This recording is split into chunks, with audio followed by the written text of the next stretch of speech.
Assalamualaikum dan salam sejahtera. Saya Aina Sofia binti Muhammad Nur Azman bersama dengan saya Encik Muhammad Sabri bin Nasri, dan tajuk yang saya akan ulas pada hari ini ialah cabaran pendakwaan jenayah sihir di Mahkamah Syariah, kajian khusus menurut enakmen Kanun Jenayah Syariah 1 Negeri Kelantan. Baiklah, terlebih dahulu saya ingin menjelaskan berkaitan dengan konsep jenayah sihir. Bagi definisi jenayah sihir, ini merupakan perbuatan luar biasa yang mana mampu memudaratkan seseorang dan merupakan antara 7 dosa besar di sisi Islam. Malah, mengikut kepada Ibnu Qudamah, sihir boleh dilakukan melalui 2 kaedah, iaitu lisan dan juga tulisan. Sebagaimana yang terkandung di dalam hadis Nabi, yang mana Nabi telah disihir oleh Labid dengan menggunakan sikat dan juga rambut yang disimpan di dalam telaga Darwan. Apabila malaikat membawa berita tersebut kepada Nabi, dan Nabi telah pergi ke telaga tersebut dan mendapati telaga tersebut berwarna merah, dan Nabi mengambil bahan sihir itu untuk dihapuskan. Oleh itu, ulama seperti Imam Syafi'i berpendapat bahawa sihir adalah hakikat yang wujud dan mampu mendorong manusia ke arah kekejian yang nyata. Lihat pula kepada ciri-ciri, elemen dan bentuk sihir. Bagi aspek ciri-ciri sihir, ianya merupakan ikatan antara jin dan manusia dengan menggunakan jampi, azimat dan ritual. Manakala motif penyihiran adalah berkaitan dengan hasad dan dendam, dan bentuk-bentuknya adalah seperti sihir pemisah rumah tangga, sihir penghalang rezeki dan sihir bagi mematikan seseorang manusia. Oleh itu, hukum syarak telah menggariskan mengikut kepada kitab Al-Khabair, sihir jatuh kepada hukum hudud kerana telah kufur kepada Allah.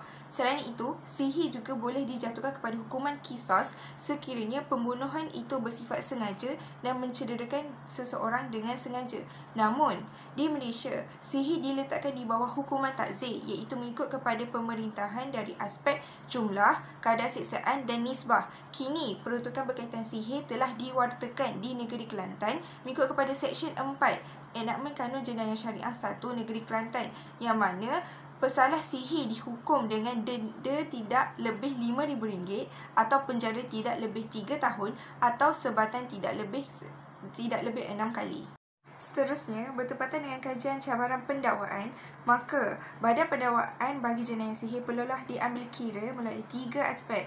Yang pertama iaitu pelaku sihir, yang mana telah nyata digariskan di dalam Seksyen 4 Kanun Jenayah Syariah 1 Negeri Kelantan. Yang kedua iaitu aspek penyubahat, ia juga terkandung di dalam Seksyen 52 Kanun Jenayah Syariah Negeri Kelantan. Dan yang ketiga adalah pakat jahat jenayah sihir. Namun, pakat jahat jenayah tiada lagi peruntukan khusus bagi perkara tersebut di dalam enakmen Kanun Jenayah Syariah 1 Negeri Kelantan. Kita beralih pula kepada cabaran pendakwaan. Terdapat 2 cabaran pendakwaan, iaitu cabaran khusus dan juga cabaran umum. Bagi cabaran pendakwaan khusus terdapatnya 3, iaitu yang pertama, cabaran pembuktian bagi orang yang melakukan sihir atau dikenali sebagai penyihir. Bagi aspek ini terdapat 2 cabaran, iaitu yang pertama, cabaran pelaksanaan undang-undang.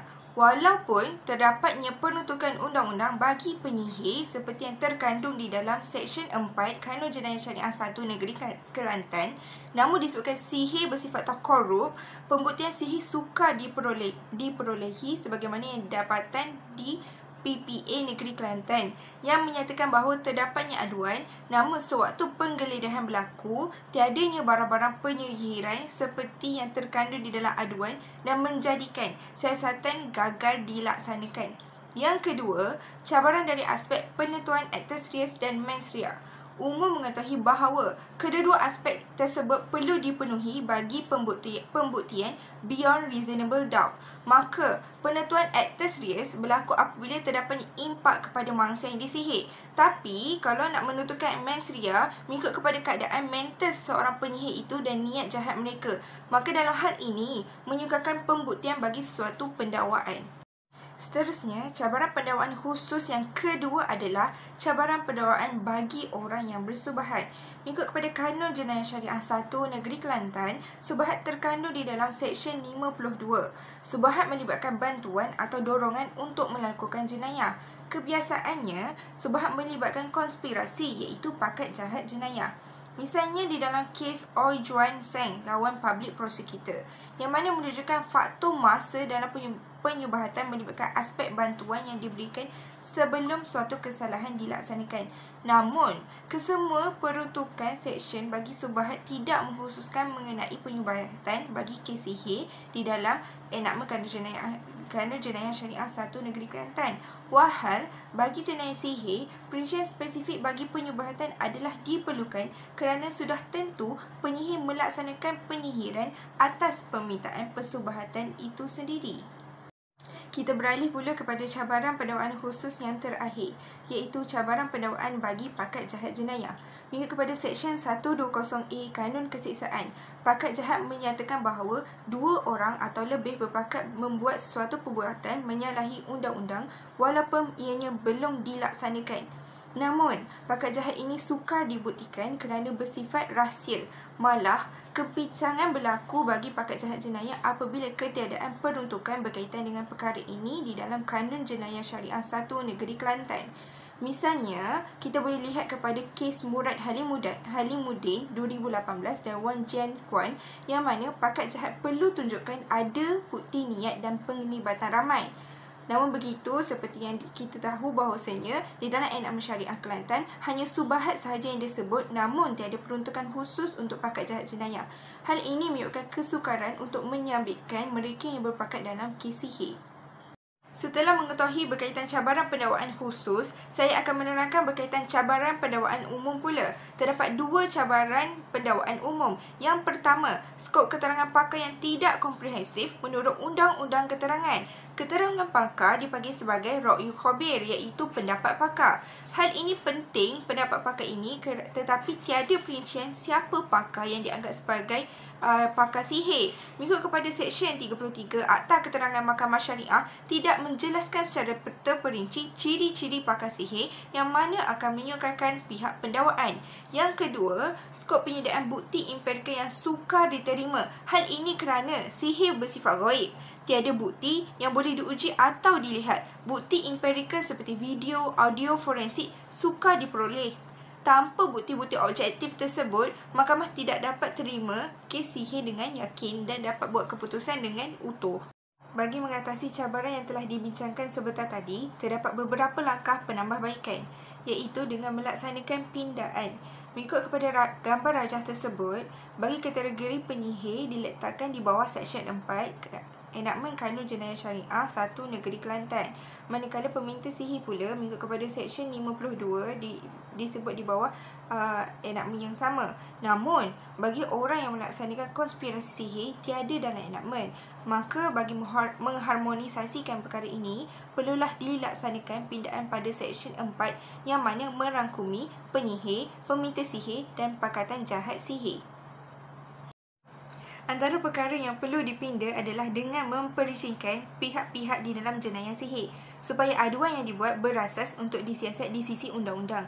Jika dilihat pada kotak di dalam slide ini, pindaan tersebut adalah seperti dengan menyatakan mana-mana orang yang meminta amalan sihir dilaksanakan dianggap sebagai meminta amalan sihir dilaksanakan, termasuk orang yang memintanya, orang yang membantunya, orang yang mempunyai kaitan dengan menyihir atau orang yang memberikan cadangan untuk amalan sihir.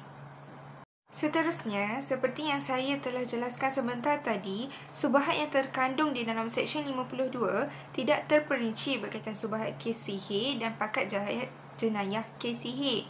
Maka, saya berpendapat bahawa peruntukan sihir perlu dibaca bersama dengan subahat atau dijadikan satu seksyen berkaitan pakat jahat jenayah atau diletakkan peruntukan berkaitan pakat jahat jenayah pada Seksyen 4 yang mengkhususkan berkaitan sihir.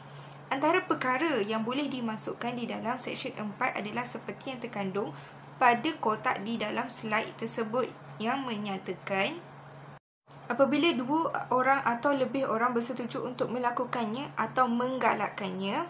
A. Tindakan sihir yang melanggar syarat dengan niat untuk mencederakan, menakutkan atau mengawal seseorang.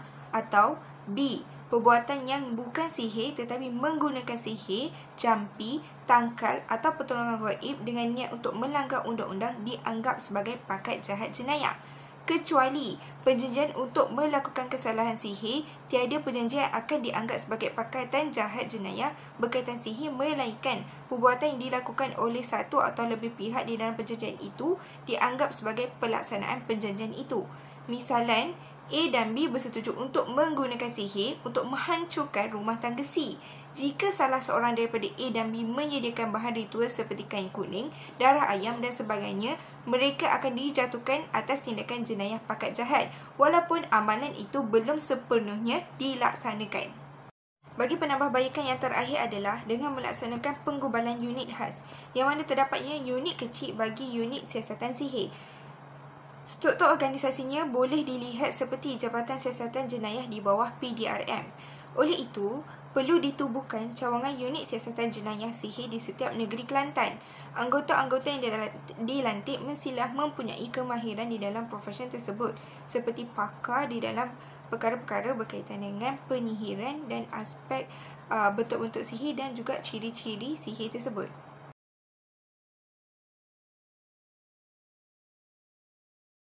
Kesimpulannya, kajian ini menekankan cabaran utama dalam pendakwaan jenayah sihir di Mahkamah Syariah, khususnya di negeri Kelantan.